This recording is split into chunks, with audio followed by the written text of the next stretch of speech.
The Impressionism movement began in the late 1860s and ended mid-1880s. Impressionists were considered rebels of the art world because they broke tradition. Instead of portraying a scene with meticulous details, they wanted to give their audience a visual feeling, so they focused on what the eye sees rather than the mind. They capture a viewer's first impression of the lighting in the painting. Most works are either landscapes or everyday life outside, with not a lot of details and a rough finish. Impressionists did not hide the fact that there were dabs of paint on the canvas. They actually made them visible. Instead of using black and white for shadow and highlights, vibrant colors were used and applied with thick broken brushstrokes. In the first painting by Edward Manet, he used bright colors and quick strokes of paint to vividly convey the summer light and ripples on the water. This was a common outdoor painting. Claude Monet intended the work to depict the feeling of an informal family gathering rather than a traditional portrait. At a first glance, you know that two figures are looking at the painter, but when you look closely, their faces are not visible. Impressionists did not focus on the structural details in human faces. Bright sunlight shines from behind Madame Monet to whiten the top of her parasol. The eye sees white on her dress, while the mind sees blue and yellow. In Cézanne's painting, the color was applied thick and boldly to paint the fruit. The white napkin is also painted with blues, but the eye sees white. In Starry Night by Vincent van Gogh, the brushstrokes are heavy and thick and have a repetitive, fast rhythm to it, giving the illusion that the painting is in motion. The stars in the sky, forming spiral lines with variety of strokes and color, depict emotional intensity. All of these paintings were probably done during a single session. Camille Pissarro was a famous French impressionist who was born in 1830 and died in 1903. Growing up, his parents ran a small business in St. Thomas, and it was assumed that he would one day take over. However, his passion for art developed while he was away at a boarding school near Paris. When he returned home, he decided to continue his appreciation for art and pursue a career.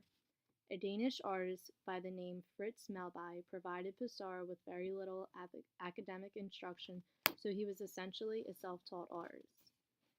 He preferred to work outdoors rather than in a studio and enjoyed painting scenes of village life and the natural world. He was introduced to Cézanne, Monet, Manet, Renoir, and several other artists. They all had the same style that was rejected among the art world and later held an exhibition to begin the Impressionism movement. He later became known as the father of Impressionism. In this self-portrait, he depicts himself as the wise paternal figure. He housed and mentored young artists on top of the 8 children he had with his mother's maid. He focused on the effects of light on color. In this painting, yellow is used to create light on his forehead. Lighter blues create light on the wall. His sharp eyes are watching over those who look up to him. Pissarro was known as a maker of skies and land.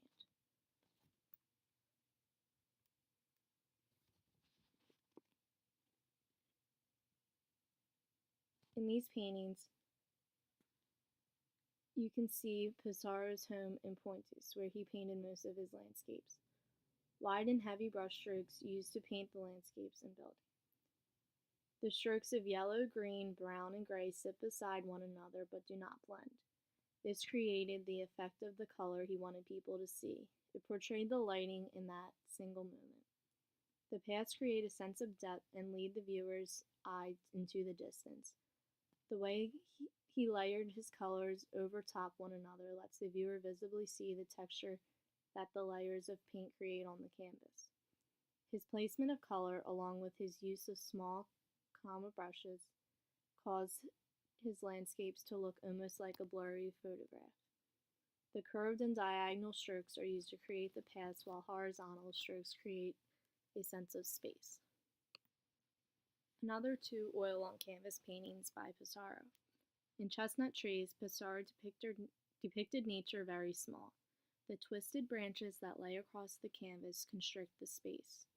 The curved path leads the viewer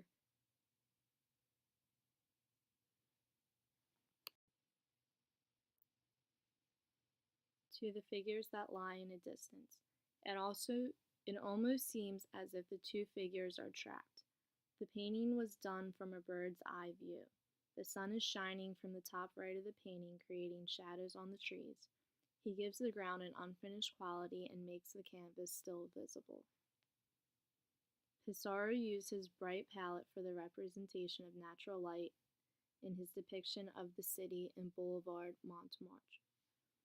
This painting consisted of broad strokes of paint carefully applied to the canvas to represent the momentary nature of modern life and the visual impressions of the metropolis. The diagonal lines create depth in the painting, leading the viewer's eyes to see how long the street is. He does not focus on the details of the figures, but clearly makes it known that it was a busy street. This is one of the few paintings by Pissarro not painted outdoors. He painted it in one of his hotel rooms in Paris overlooking the street. This painting was done 24 different times during different points of the day and different seasons of the year.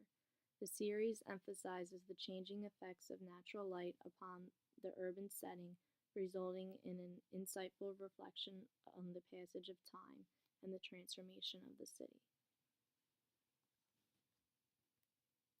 Pissarro is known as the father of the Impressionism movement. Mary Cassatt has praised his teaching skills and even stated that he could teach stones how to draw correctly.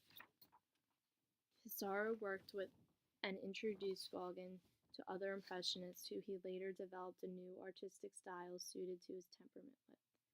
He encouraged Gauguin to create his own style that was totally different from all existing.